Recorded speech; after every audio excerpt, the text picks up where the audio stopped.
Hello मेरे प्यारे दोस्तों। यह कहानी ये कैसी तेरी मोहब्बत पार्ट 5 है। उम्मीद करती हूँ कि आपको मेरी सारी कहानी पसंद आ रही होगी। चलिए हम इस कहानी में आगे बढ़ते हैं। हमने पिछले भाग में देखा कि सुलेखा आध्या का हाथ पकड़कर और उसे धक्के मार के दरवाजे से बाहर करती है। दरवाज़ा जोर से बंद हो चुका था और आध्या उस बंद दरवाजे को यूं ही देख रही थी जैसे उसकी सारी दुनिया उसी के पीछे कैद हो गई हो। सुलेखा के शब्द अब भी कानों में गूंज रहे थे।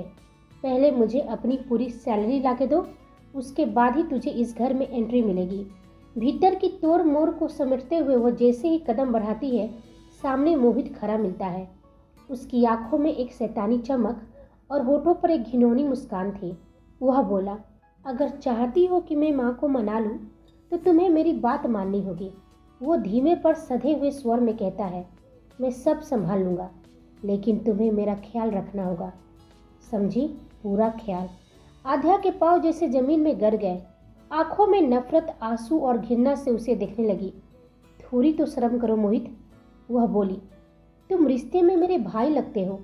लेकिन मोहित का चेहरा अब पूरी तरह से बदल चुका था। उसका लहजा कड़वा और आंखें लाल हो गई। शट अप, मैं तेरा कोई भाई वाई नहीं हूँ। मेरी सिर्फ इकलौती बहन है, वह मिली है। तेरा भी वह भाई जो तुझे यहाँ छोड़कर भाग गया है, वही तेरा सगा भाई है, मैं नहीं। मुझसे ज़बरदस्ती रिश्ता बनाने की कोशिश मत करो, वरना मुझसे बुरा कोई नहीं होगा। अगर आइंदा मुझे भाई कहने की कोशिश की तो तेरा ये खूबसूरत सा चेहरा बिगाड़ दूंगा। आध्या पूरी तरह से सहम गई थी। तुम्हारे कहने से सच नहीं बदल जाएगा मोहित। आध्या की आवाज़ काँप रही थी। हम रिश्ते में भाई बहन ही लगते हैं और तुम्हें इस रिश्ते का मर्यादा रखनी चाहिए। उसके शब्दों ने जैसे मोहित के अहंकार को आग लगा दी हो। उसका चेहरा टमटमा उठा और अगले ही पल एक जोरदार तमाचा आध्या के उसी गाल पर पड़ा जिस गाल पर सुलेखा ने कुछ देर पहले थप्पड़ लगाई थी। हवा सन्नाटे में बदल गई। आध्या एक तरफ झुक गई। उसका गाल जल रहा था, आंखों से आंसू छलक पड़े, लेकिन मोहित वही नहीं रुका। उसने पीछे से झुककर उसकी ओर झुकते हुए कहा, सुन ले, अब तुझे इस घर में एंट्री नहीं मिलेगी। एक मौका दिया था, गवा दिया तूने। मैं चाहूँ तो तुझसे ज़बरदस्ती कर सकता हूँ। आध्या की रूह काँप उठी। उसकी सांसें तेज हो गई। वह थरथरा उठी। लेकिन मैं तुझे सोचने का समय दे रहा हूँ, मोहित बेशर्मी से बोला। या तो पैसे ला या फिर मेरी बात मान जा। तुझे ऑप्शन मिला है। फिर एक झटका देकर उसने आध्या को जोर से धक्का दिया। वो सीधे फर्श पर जा गिरी। दर्द, अपमान और लाचारी से उसकी देह सिहर उठी। मोहित वहां से चला गया और आध्या उस ठंडी जमीन पर पड़ी रही। कुछ देर बाद वह जमीन से उठी। गाल पर पड़े ताजा निशान को बालों से छुपाते हुए, दिल की टीस को सांसों में दबाते हुए उसके चेहरे पर दर्द साफ झलक रहा था। वह तेज कदमों से चलती हुई बॉस के केबिन में पहुंची, बिना दरवाजा नॉक किए। बॉस ने सिर उठाकर उसे देखा और फिर एक जहरीली मुस्कान के साथ ताना मारा। फिर आ गई तुम। मैंने साफ कहा था, जब तक मेरी शेयर्स वापस नहीं मिलेंगी मैं किसी को जॉब पर नहीं रखूंगा। आध्या ने अपनी भीगी पलकों को झपकाते हुए कहा, मुझे नौकरी नहीं चाहिए सर, मुझे सिर्फ मेरी सैलरी चाहिए। आज महीने का आखिरी दिन है। आपने कहा था कि अकाउंट में आ जाएगी, लेकिन अब तक नहीं आई। बॉस अपनी कुर्सी पर आराम से बैठ गया और ठंडी हंसी हंसते हुए बोला, कौन सी सैलरी? क्या सबूत है तुम्हारे पास कि तुमने यहाँ काम किया है? आध्या हैरान रह गई। उसकी आवाज़ काँप रही थी। क्या क्या मतलब है सर? मुझे मेरे काम की सैलरी चाहिए। प्लीज़ सर, आप ऐसे मेरे साथ नहीं कर सकते हैं। मुझे मेरी सैलरी दे दीजिए, मैं चली जाऊंगी। बॉस झुंझुला गया। सैलरी चाहिए तो जाकर अभय सिंह राणा के पैरों में गिरो, माफ़ी मांगो उससे, तब शायद कुछ हो जाए तुम्हारा। कितनी बार तुम्हें समझाना पड़ेगा आध्या, मैं उससे पंगा नहीं ले सकता हूँ। वह कोई मामूली सा बिजनेसमैन नहीं है, एशिया का बिजनेस टाइकून है। मैं रोड पर नहीं आना चाहता, अब जाओ यहाँ से। आध्या अपनी आंखें बंद करके अपना चेहरा ढककर रोने लगी। ऐसे उसे विवश और कमज़ोर देखकर बॉस की नीयत डगमगा गई। बॉस अपनी कुर्सी से उठा और उसके करीब आ गया। सुनो आध्या, एक बात कहूँ? उसे अपने इतने करीब देखकर आध्या 2 कदम पीछे हो गई। उसने उसकी आंखों में झांकते हुए धीमे से कहा, तुम मुझे बहुत पसंद हो। तुम्हें इन छोटी मोटी सैलरी या नौकरी की ज़रूरत नहीं है। एक बार मुझे खुश कर दो, सब कुछ तुम्हारे नाम कर दूंगा। गुस्से से आध्या की मुट्ठी कस गई थी, उसकी आंखों में आग बरस रही थी। वो गुस्से से बोली, मेरे हक की सैलरी है ये, और वो मैं लेकर रहूंगी, चाहे किसी भी कीमत पर। जहाँ तक बात तुम्हारी घटिया सोच की है, तुम्हें शर्म आनी चाहिए। बॉस गुस्से से चिल्लाया, निकलो निकलो यहाँ से, वरना धक्के मार कर निकालूंगा, समझी। आध्या ने एक गहरी सांस ली।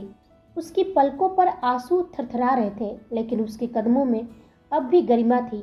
उसने दरवाज़ा खोला और कहा, आपने आज जो भी बोला है ना, उसका जवाब आपको वक्त देगा, और यकीन मानिए सर, और वह वक्त दूर नहीं है। इधर दूसरी ओर अभय सिंह राणा अपने ऑफिस के केबिन में बैठा लैपटॉप पर काम कर रहा था। टेबल पर फाइलों की ढेर थी, लेकिन उसकी आंखें स्क्रीन से ज़्यादा दिमाग अपने ख्यालों में उलझा हुआ था। तभी दरवाज़ा खुला। शौर्य और राघव अंदर आए। राघव बोला, भाई, आभा कपूर की लोकेशन मिली है। Way the crown Regency hotel में किसी से मिलने गई थी। अभय का ध्यान अब पूरी तरह से उन पर आ गया। किससे? शौर्य ने आगे आकर कहा, हमने होटल के सीसीटीवी कैमरे चेक किए हैं भाई, लेकिन जिस शख्स से वो मिली उसने अपना चेहरा बड़ी चालाकी से छुपा रखा था। हुडी, चश्मा, पूरा चेहरा ढका हुआ था।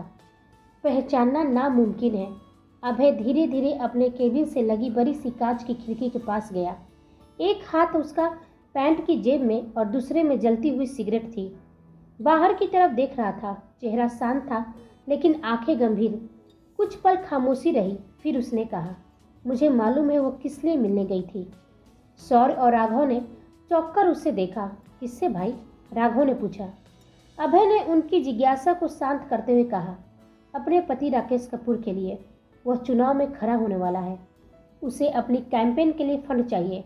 राघव ने माथे पर बल डालते हुए पूछा, लेकिन मिसेज आभा कपूर के पास खुद का बिजनेस है। हमारी कंपनी में उनके 30% शेयर है, तो उसे फंड की क्या ज़रूरत? अभय एक तीखी मुस्कान मुस्कुराया। अगर वह फंड छोटी ना हो तो वह अपनी बिजनेस के इनकम से सोशल मीडिया इन्फ्लुएंसर को खरीद सकता है, लेकिन इलेक्शन नहीं जीत सकता। वो घूमकर सीधा उनकी ओर देखने लगा। इलेक्शन लड़ने के लिए उसे करोड़ों की ज़रूरत है। मार्केट में उसकी बिजनेस की वैल्यू कितनी है और क्या पोजीशन है, क्या तुम नहीं जानते? सवाल यह है कि वो फेवर किससे ले रही है? सॉरी पूछा। आपने उसके बिजनेस को ही नहीं भाई, उसकी पूरी साख को मिट्टी में मिला दिया है। अब कोई भी उसके साथ रिस्क लेने को तैयार क्यों होगा? वही तो जानना है सौर, और वो मैं पता कर लूँगा, डोंट वरी। अभय ने सर्द आवाज़ में कहा, तुम दोनों बस चुनाव की कैंपेनिंग पर फोकस करो। इसी बीच लकी केबिन में दाखिल हुआ। सर, प्रेस कॉन्फ्रेंस रेडी है, बस आपकी आने की देर है। जैसा आपने कहा था, सारे इंतजाम हो चुके हैं। अभय का चेहरा चमक उठा। उसकी आंखों में एक चमक थी और एक रहस्यमयी मुस्कान।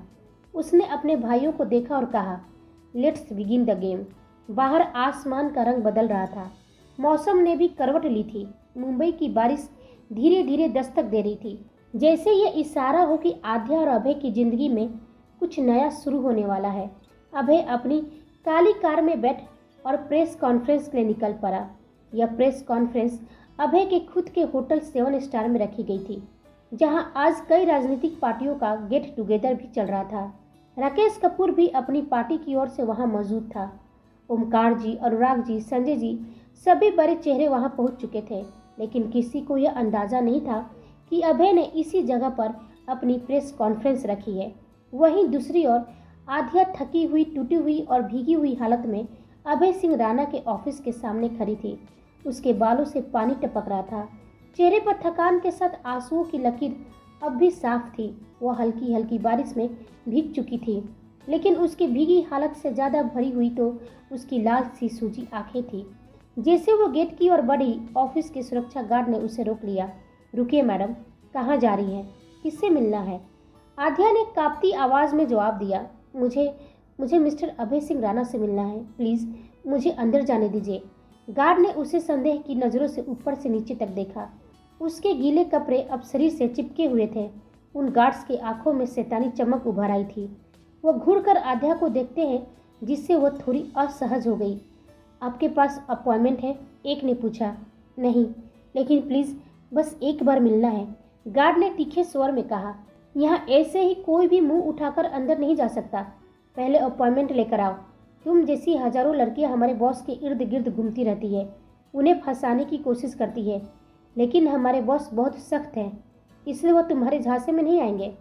आध्या को आज खुद से नफरत हो रही थी। हर कोई उसे बस तंज कसने में लगा हुआ था। आध्या उसे समझाने की कोशिश कर रही थी, लेकिन तभी वहाँ रंजन आ गया। उसने रुककर कड़क आवाज़ में पूछा, क्या हो रहा है यहाँ? गार्ड ने सीधा जवाब दिया, सर, ये लड़की बिना अपॉइंटमेंट के अंदर घुसने की कोशिश करी है। रंजन ने भी उसे एक बार ध्यान से देखा। पूरी तरह से भीगी हुई, कांपती आवाज़, लेकिन आंखों में कुछ गहराई थी। वह पूछा, कौन है आप? ऐसे कैसे अंदर आ सकती हैं? आध्या की आंखों से एक आंसू फिर लुढ़क पड़ा। प्लीज़, मुझे सिर्फ एक बार उनसे मिलना है। वह चाहते हैं न कि मैं माफ़ी मांगूं, बस वही कहकर चली जाऊंगी। यह सुनते ही रंजन की आंखों में पहचान की चमक दौड़ गई।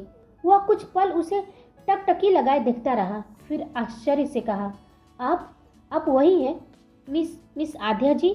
आध्या ने हौले से सिर हिलाया। हाँ, मैं ही हूँ, जिससे आपके बॉस बहुत नफरत करते हैं। प्लीज़ एक बार उनसे मिलने दीजिए।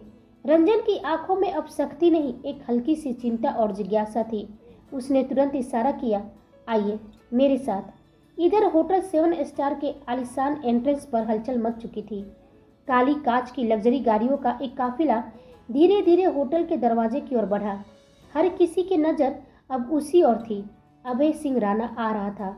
गाड़ियों के रुकते ही सबसे आगे वाली कार के पास एक दरबान दौड़ता है, आहिस्ता से गेट खोलता है। चमचमाते काले सूज जमीन को छूते हैं और फिर वह शख्स बाहर निकलता है। लंबा कद, चौड़ी छाती, रॉयल ब्लैक सूट, आंखों पर काला चश्मा, चेहरे पर ठंडी मगर घातक मुस्कान, लेकिन मास्क के साथ। अभय सिंह राणा। भीड़ में एक पल के लिए सन्नाटा छा जाता है। उसकी प्रेजेंस इतनी ताकतवर थी कि मानो माहौल का टेम्परेचर ही गिर गया हो। उसके पीछे पीछे राघव, लकी और सौर साय की तरह 2 कदम पीछे चल रहे थे, और अभय बगैर किसी को देखे, बगैर किसी से कुछ कहे, सीधा आगे बढ़ रहा था। Cameras flashed, security alert, whispers all around. वह आ गया, अभय सिंह राणा।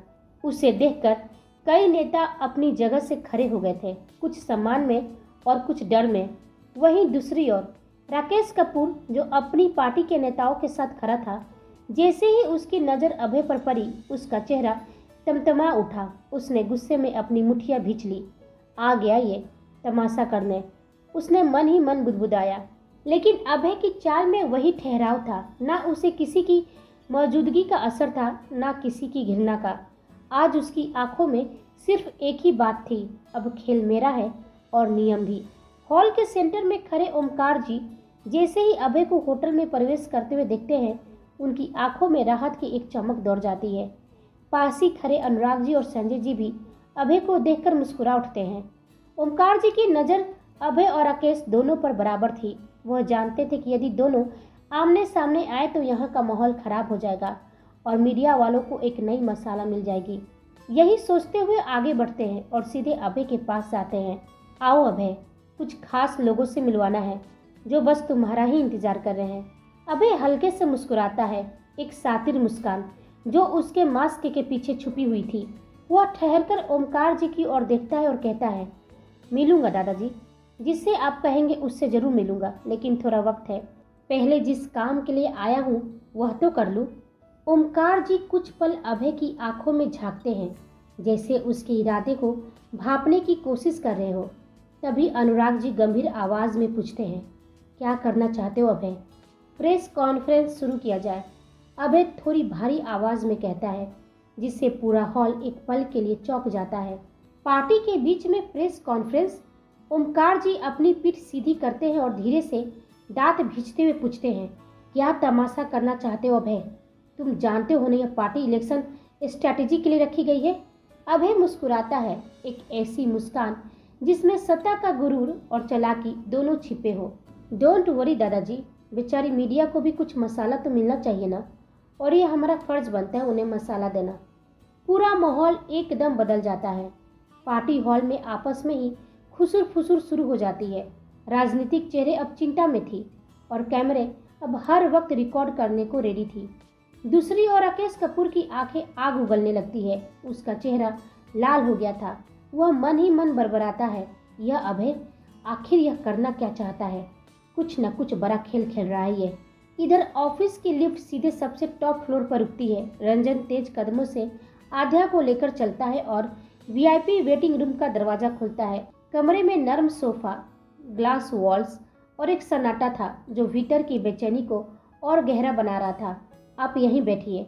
रंजन ने सलीके से एक टॉवल और एक गर्म चाय का कप उसके सामने रखते हुए कहा, ये लीजिए, खुद को सुखाने की कोशिश कीजिए, मैं अभी सर को कॉल करता हूँ।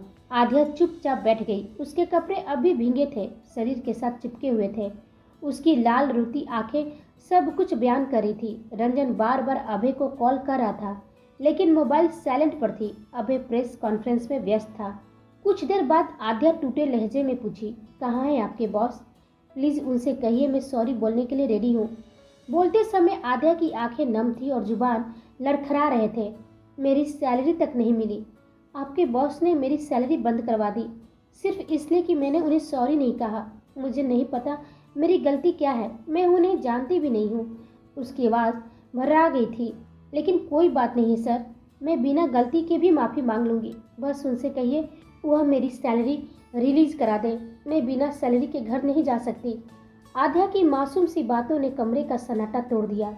उसकी आंखों से टपकते आंसू और ठंड से उसके हाथ और होंठ कांप रहे थे।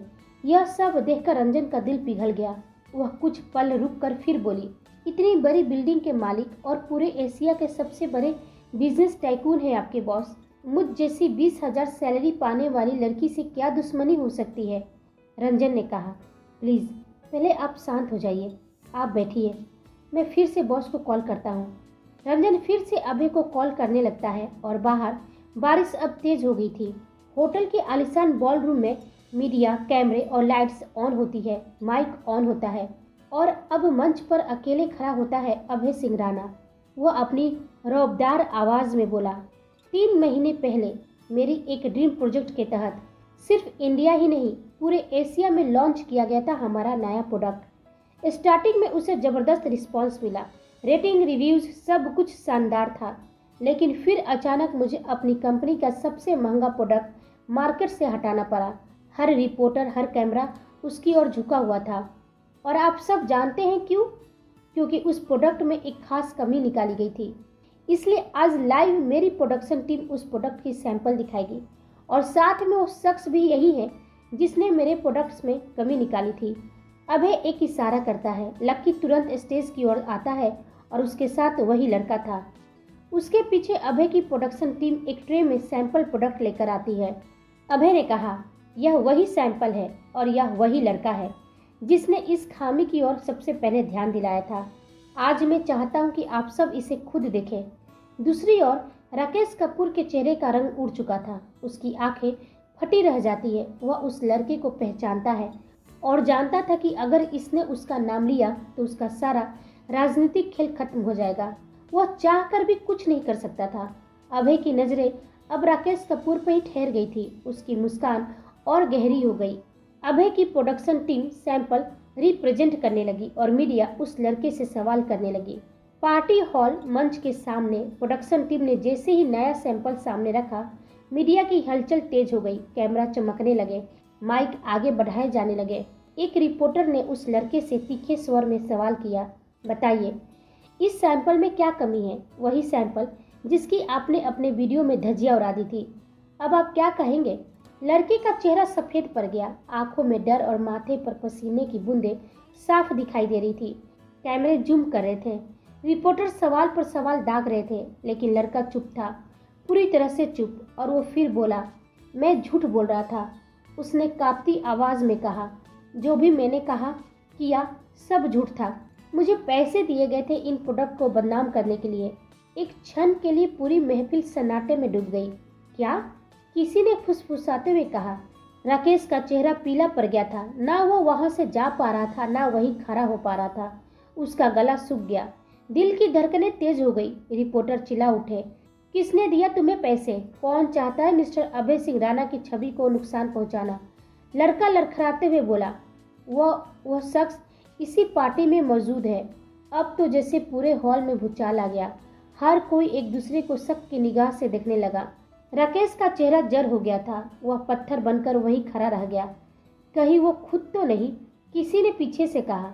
वही ओमकार जी की त्योरियां चढ़ गई। चेहरा गुस्से से तमतमा रहा था। यह सब क्या हो रहा है? वह बगल में खड़े अनुराग जी को घूरते हुए कहा, मैंने यह पार्टी किसी और मकसद से रखी थी और यहाँ तो तमाशा बना गया तुम्हारा बेटा अभय। तभी वह लड़का जिसने सच कबूला था भीड़ में खड़े एक शख्स की ओर उंगली उठाकर चिल्ला पड़ा, यही है वह इंसान जिसने मुझे पैसे देकर यह सब करवाया। हॉल में जैसे भूकंप आ गया। सबकी निगाहें उस ओर घूम गई। इधर ऑफिस के बाहर तेज बारिश अब थम चुकी थी। ऑफिस की सारी लाइटें बुझ चुकी थी। सिर्फ एक कोना जल रहा था जहां आध्या अब भी बैठी थी। रंजन बार बार अभय को कॉल कर रहा था। वह बोला, देखिए आध्या जी, ऑफिस बंद हो चुका है, सब जा चुके हैं। बाहर अब बारिश भी रुक गई है। रात के 8 बज रहे हैं। आपको भी घर जाना चाहिए। आपके घर वाले परेशान हो रहे होंगे। बॉस का अब तक फोन नहीं लग रहा है। पता नहीं उन्हें और कितना टाइम लगेगा। अब आपको चले जाना चाहिए। आपके घर वाले इंतजार कर रहे होंगे। कोई मेरा इंतजार नहीं कर रहा है। आध्या अचानक तेजी से बोली। उसकी आंखों में आंसू थे। गुस्सा नहीं, दर्द था। मैं अपनी सैलरी के बिना नहीं जाऊंगी, समझे आप? रंजन एक पल को चुप हो गया। कल मिल लीजिएगा प्लीज, अभी नहीं, उसने कहा तो आध्या बोली, मैं यही इंतजार करूंगी जब तक वो खुद आकर मुझसे नहीं मिलते, चाहे पूरी रात क्यों ना बीत जाए। मुझे भी तो जानना है कि मुझे किस बात की सॉरी बोलनी है। क्या आपको मालूम है? रंजन ने नाम में सिर हिलाई और कहा, यह तो सिर्फ बॉस ही बता सकते हैं। वो धीमे धीमे कदमों से सोफे पर जा बैठी। उसकी सूनी आंखें दरवाजे की ओर टिकी थी, मानो वहां से कोई आएगा और उसकी तकलीफों का हिसाब देगा। रंजन चुपचाप खड़ा रहा। वह वहां से निकलकर नीचे फ्लोर पर आ गया। उससे आध्या की हालत देखी नहीं जा रही थी। जैसे ही लड़के ने उंगली उठाकर किसी और की ओर इशारा किया, रिपोर्टर्स के कैमरे झट से उस दिशा में मुड़ गए। राकेश की रगों में जैसे खून जम गया हो। उसने घबराकर अपनी आंखें बंद कर ली। सब कुछ खत्म हो गया। उसके मन में यही चल रहा था। लेकिन कुछ पल बीते और कुछ नहीं हुआ। आहिस्ता से उसने एक आंख खोली और सामने देखा मिस्टर खन्ना। उसकी आंखें पूरी तरह से खुल गई। एक लंबी भारी सांस राहत की उसके होठों से निकली। रिपोर्टर्स अब मिस्टर खन्ना को घेरे हुए थे। मिस्टर खन्ना, क्या आप मानते हैं कि आपने इस लड़के को पैसे देकर यह साजिश रची? क्या आपको अभय सिंह राणा से कोई व्यक्तिगत दुश्मनी थी? मिस्टर खन्ना गुमसुम खड़े थे। पसीना उनकी गर्दन से टपक रहा था और तभी पुलिस वहां पहुंच गई। मिस्टर खन्ना, आप और यह लड़का, आप दोनों को हमारे साथ चलना होगा। लेकिन मैं कोर्ट में जो भी कहना होगा कहिएगा। पुलिस ने दो टूक जवाब दिया। पार्टी में अफरा तफरी मच गई। ओमकार जी गुस्से से बिफर पड़े। अभय, यह सब रोक दो। मिस्टर खन्ना को अरेस्ट मत होने दो। अभय शांत पर सख्त लहजे में बोला, नहीं दादाजी, ये इंसान गुनहगार है। इसने मेरा नुकसान किया है, मेरे ब्रांड को बदनाम किया, मेरी मेहनत पर दाग लगाया। इसे मैं माफ़ नहीं कर सकता। ओमकार जी तमतमाते हुए बोले, मत भूलो, इसके पास 10 से 15 एमएलए हैं और हमें उसका साथ चाहिए चुनाव में। हमारे लिए हमारा इलेक्शन जरूरी है। अभय ने दृढ़ता से कहा, मेरे लिए मेरा बिजनेस। आप फिक्र मत कीजिए, आप चुनाव जरूर जीतेंगे। इन सब से आपके चुनाव पर कोई असर नहीं होगा। इतना कहकर अभय वहां से निकल गया। ओमकार जी वहीं खड़े दांत पीसते रह गए। अभय जैसे ही अपनी कार की ओर बढ़ा, तभी पीछे से तालियों की गूंज सुनाई दी। वाह वाह अभय सिंह राणा। राकेश एक कोने से निकलता है और मुस्कुराता हुआ और तालियां बजाते हुए उसके सामने आकर खड़ा हो जाता है। राकेश हंसते हुए कहा, मुझे तो लगा कि तुम बहुत शातिर हो, लेकिन निकले तो बेवकूफ़। साजिश किसी और की और बदनाम हुआ बेचारा मिस्टर खन्ना। तुम्हें क्या लगता है वो तुम्हें माफ़ करेगा? और उसके जो 10 से 15 एमएलए हैं वो अब तुम्हारे दादाजी के साथ देंगे? अभय शांत पर तीखी मुस्कान के साथ बोला, वह तो वैसे भी साथ देने वाला नहीं था। मैं अच्छी तरह से जानता था कि मिस्टर खन्ना हमारे सामने हाँ में हाँ मिलाते थे, लेकिन असल में उनके इरादे तुम्हारे साथ जाने की थी। एक कुटिल मुस्कान के साथ अभय फिर बोला, मैं अपने दुश्मनों से ज़्यादा अपने करीबियों पर नजर रखता हूँ राकेश। जानते हो मिस्टर खन्ना अरेस्ट क्यों हुए? जब खेल में राजा नहीं होता तो सिपाही अपनी वफादारी बदल लेते हैं, और जहाँ तक मुझे पता है तुम्हारे पास वो औकात नहीं कि उनके सिपाहियों को खरीद सको। और इस मार्केट में कोई मुझसे उलझे इतनी किसी में हिम्मत नहीं। आंखों में उसकी आंखें डालकर अभय बोला, अब वो सारे एमएलए मेरे होंगे, फिर खन्ना भी कुछ नहीं कर पाएगा। राकेश सन्न लेकिन गुस्से में बोला, ये तुम क्या कह रहे हो? अभय धीरे लेकिन गूंजती आवाज में कहा, और हाँ, तुम्हें पता है उस लड़के ने तुम्हारा नाम क्यों नहीं लिया? क्योंकि उसे मैंने मना किया था।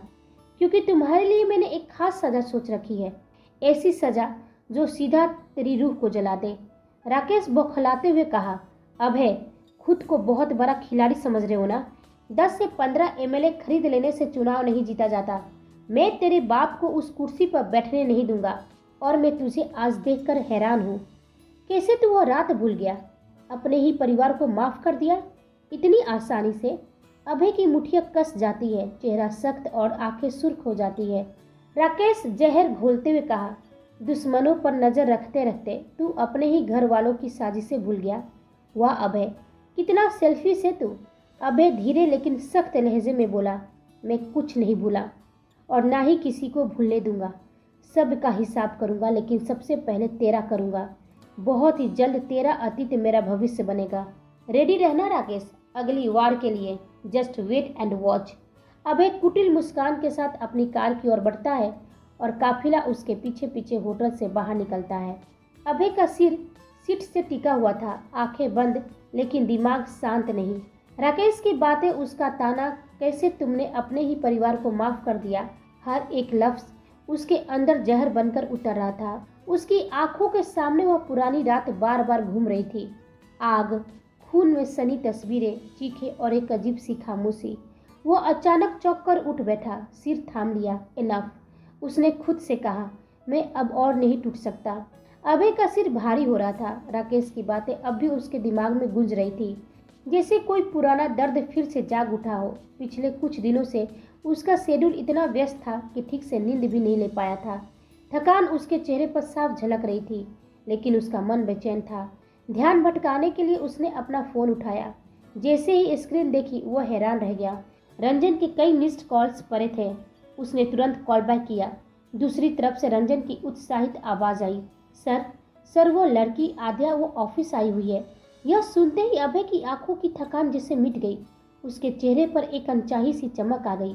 बिना कुछ बोले उसने तुरंत आदेश दिया, लकी, गाड़ी ऑफिस की तरफ मोड़ो। लकी बोला, इस वक्त सर 11 बज रहे हैं, आपको रेस्ट करने की ज़रूरत है। लेकिन अभय ने उसकी बात बीच में काटते हुए तीखे स्वर में कहा, जितना कहा है उतना करो, मुझे ऑफिस ही जाना है, वहीं रेस्ट कर लूँगा। लकी चुपचाप गाड़ी मोड़ देता है। अभय ऑफिस पहुंचा तो उसके कदमों में एक अजीब सी तेजी थी, जिससे हर पल की देरी उसे किसी अनमोल चीज़ से दूर कर देगी। रंजन उसे लॉबी में मिला। कहाँ है वह? अभय ने बिना भूमिका से पूछा। ऊपर वेटिंग रूम में बैठी है, रंजन ने जवाब दिया। अभय तुरंत अपनी पर्सनल लिफ्ट की ओर बढ़ा।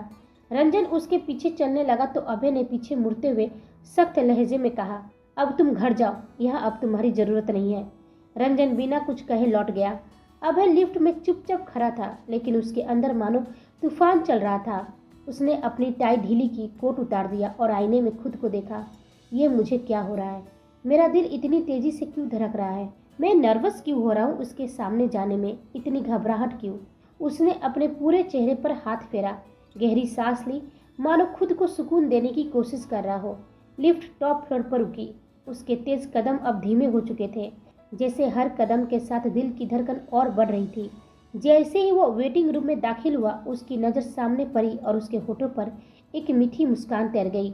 आद्या सोफे पर सिमटी हुई थी, नाजुक सी, मासूम सी। उसके खुले बाल चेहरे पर बिखरे हुए थे। नींद में वो किसी बच्चे की तरह लग रही थी। थकान से चूर वो गहरी नींद में थी। अभय उसके करीब पहुंचा, धीरे से घुटने के बल बैठ गया और उसके चेहरे से बालों को एक कोमल स्पर्श से हटाया। वह बस उसे देखता रहा, जैसे उसकी हर थकान, हर उलझन अब वही कहीं उस चेहरे के पास सुलझ गया हो। उसके गालों पर आंसुओं के निशान थे, उसके गालों पर आंसुओं के निशान थे। उसका चेहरा लाल हो गया था। वह समझ गया कि वह बहुत रोई है। चाय भी वैसे ही ठंडी हो गई थी। आध्या के जिस चेहरे पर थप्पड़ पड़ी थी, वह चेहरा नीचे की तरफ था, जिसे अभय देख नहीं पाया था। उसे ऐसे देख अभय के दिल में एक टीस उठी। वह उसकी मासूमियत को निहारता रहा। आध्या नींद में कुनमुनाई और उसके होठों से धीमी सी बुदबुदाहट निकली। Sorry, sorry. वह सॉरी जिससे आद्या सोते हुए कह रही थी, वह बहुत कुछ कह रहा था। अभय धीरे से बोला, ऐसे नहीं, तुम्हें सॉरी अपने पूरे होश में बोलनी है माय लिटिल परी, नींद में नहीं। आद्या का बरबराना बंद नहीं हो रहा था। शायद वह अभी अपने खौफनाक लम्हों में उलझी हुई हो। उसकी बेचैनी देखकर अभय से रहा नहीं गया। उसने झुककर उसे अपनी बाहों में उठा लिया, इतनी नजाकत से जैसे कोई किसी कांच की गुड़िया को छूता है। वह उसे अपनी गोद में लेकर सीधा अपने प्राइवेट रूम में चला गया। कमरे में हल्की रोशनी थी और सन्नाटा पसरा हुआ था। अभय ने आद्या को नरमी से बेड पर लेटाया, लेकिन तभी उसकी नज़र उसके गाल पर पड़ी। गाल पर थप्पड़ का गहरा निशान था। अभय की आंखों में गुस्से की लपटें दौड़ गई। उसका चेहरा सख्त हो गया, जबड़े भींच गए और उसने अपनी मुठ्ठियां कस ली। यह किसने किया और क्यों? ये सवाल उसकी रग रग में आग की तरह दौड़ने लगी, लेकिन अगले ही पल उसने खुद को काबू किया। आद्या की मासूम और थकी हुई शक्ल को देखकर उसका सारा गुस्सा आंखों के किनारों से पिघल गया। उसने उसका सिर धीरे से तकिए पर रखा और बाथरूम की ओर चला गया। कुछ ही देर में वो फ्रेश होकर बाहर आया। उसने काली टी शर्ट और लोअर पहन रखा था। बाल जरा भींगे हुए थे, लेकिन उसकी नज़र बार बार आद्या पर ही जा रही थी, जो अब भी बेसुध सी लेटी थी। उसकी पलकों की कंपन अब थम चुकी थी, लेकिन एक अजीब सी बेचैनी अब भी उसके भीतर बाकी थी। अभय धीमे धीमे चलकर उसके पास गया और चुपचाप उसके बगल में लेट गया। उसने आद्या को अपनी बाहों में भर लिया और हल्के से उसके उस चोट को किस किया, मानो वह उस दर्द को चूमकर मिटा देना चाहता हो। आंखें बंद करते वक्त उसके चेहरे पर एक सुकून भरी मुस्कान थी। आज पहली बार बहुत वक्त बाद उसे नींद आई थी। वह नींद जिसमें ना कोई साजिश थी, ना दौलत की भागदौड़, ना कोई छल। बस थी तो एक मासूम सी लड़की की मौजूदगी जो उसके टूटे हुए दिल को सुकून दे रही थी। क्या होगा कहानी में आगे? क्या अभय अपने इस नए एहसास को समझ पाएगा? क्या उसे वह कोई नया नाम देगा? क्या था अभय का अतीत? क्यों वह अपने ही परिवार को सजा देना चाह रहा था? यह हम सब जानेंगे अगले भाग में। तब तक आप हमारे चैनल के साथ बने रहिए। लाइक, शेयर, कमेंट और सब्सक्राइब करना बिल्कुल ना भूलें। आप सभी को मेरी कहानी सुनने के लिए धन्यवाद।